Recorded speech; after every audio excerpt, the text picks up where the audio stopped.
शुक्लाम्बरधरं विष्णुं शशिवर्णं चतुर्भुजं प्रसन्नवदनं ध्यायेत् सर्वविघ्नोपशान्तये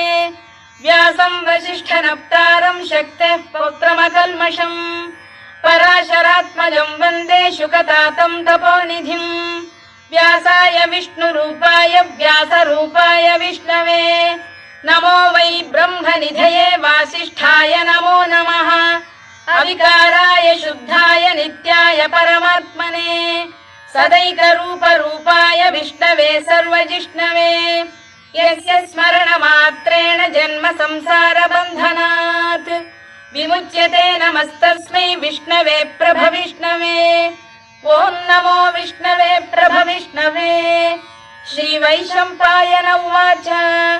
श्रुत्वा धर्मानशेषेण पावनानि च सर्वशः युधिष्ठिरः शान्तः